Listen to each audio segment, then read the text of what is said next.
भगवान कृष्ण द्वारा परम सत्य उपदेश। श्री कृष्ण सुविचार। जीवन, कर्म, सकारात्मक सोच, शांति, सत्य और सफलता पर छवियों के साथ सर्वश्रेष्ठ भगवद गीता संदेश, उद्धरण, स्थिति और विचार। श्री कृष्ण के अनमोल सुविचार। भगवान कृष्ण को भगवान विष्णु के 8वें अवतार के रूप में और अपने आप में सर्वोच्च भगवान के रूप में पूजा जाता है। वह करुणा, कोमलता, प्रेम के देवता हैं और भारतीय देवताओं में सबसे लोकप्रिय और व्यापक रूप से पूजनीय हैं। उन्होंने हमें जीवन, प्रेम, खुशी, धर्म, मोक्ष, मुक्ति, भक्ति, योग, ध्यान, धर्म, सत्य के बारे में सब कुछ सिखाया। आइए जानते हैं श्री कृष्ण के श्री मुख से निकले कुछ अनमोल वचनों को। डोट।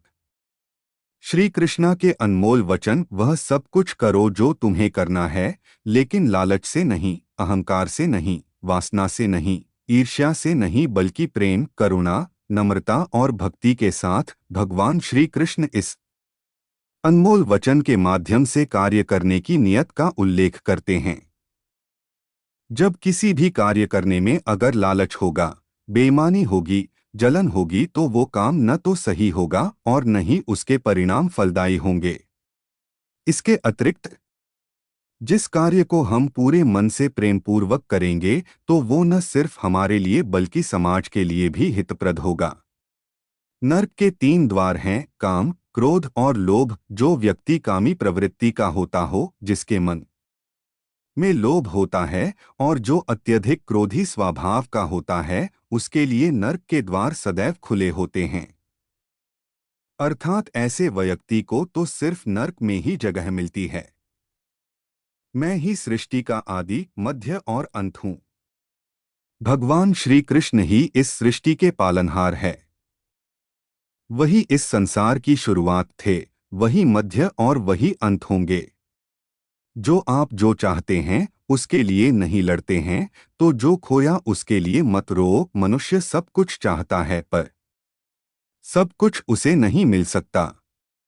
आपको जो नहीं मिला उसके लिए पश्चाताप मत करो, और जो आपसे खो गया, जो आपसे अलग हो गया, उसके लिए निराश भी मत हो। मैं सभी प्राणियों के हृदय में स्थित आत्मा हूँ। मैं सभी प्राणियों का आदि, मध्य और अंत भी हूँ। हर व्यक्ति श्री कृष्ण से जुड़ा है और श्री कृष्ण हर व्यक्ति से जुड़े हैं। वही हमारे आदि, मध्य और अंत है। ठंड या गर्मी, सुख या दर्द का अनुभव करें। ये अनुभव क्षणभंगुर हैं।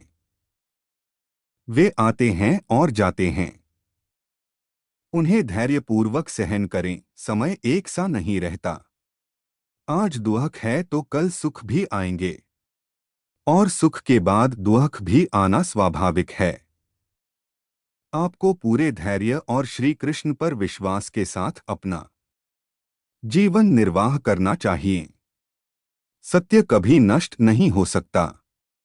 अच्छा करने से नहीं डरना चाहिए। लोग अक्सर सच कहने से बचते हैं या डरते हैं, पर सत्य कभी छुप नहीं सकता और न ही कभी मिट सकता है। कितना भी छुपा ले, पर सच तो उजागर हो ही जाएगा। इसलिए जो बात सच पर आधारित हो उसे करने या कहने और मानने से कभी नहीं डरना चाहिए। इस शरीर का मोह मत करो, यह तो माटी है, माटी में मिल जाएगा। अमर तो आत्मा है जो परमात्मा में मिल जाएगी। लोग अपने शरीर को सुंदर बनाने में लगे रहते हैं, पर आत्मा की सुंदरता शरीर की सुंदरता से कहीं ज्यादा महत्वपूर्ण है।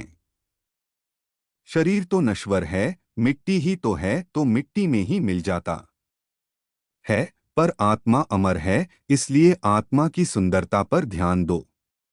आत्मा की सुंदरता अपने को श्री कृष्ण में लीन करने में मिलती है। जो हुआ अच्छा हुआ, जो होता है अच्छे के लिए होता है। कभी कभी विपरीत परिस्थितियां हमारी वर्तमान स्थिति को अच्छा करने के लिए आती हैं।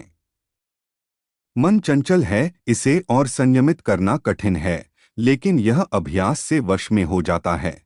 मन चंचल होता है, यह इधर उधर भागता है और किसी भी कार्य की एकाग्रता का दुश्मन है। लेकिन यदि यह व्यक्ति के वश में हो जाए तो इससे अच्छा कोई मित्र नहीं है।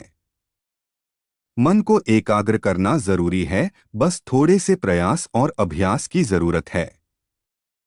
मेरे लिए न कोई घृणित है और न ही कोई प्रिय, न कोई निर्धन है और न ही कोई धनी, बस जो भक्ति भाव के साथ मुझे याद करते हैं मैं उनका हूँ और वो मेरे।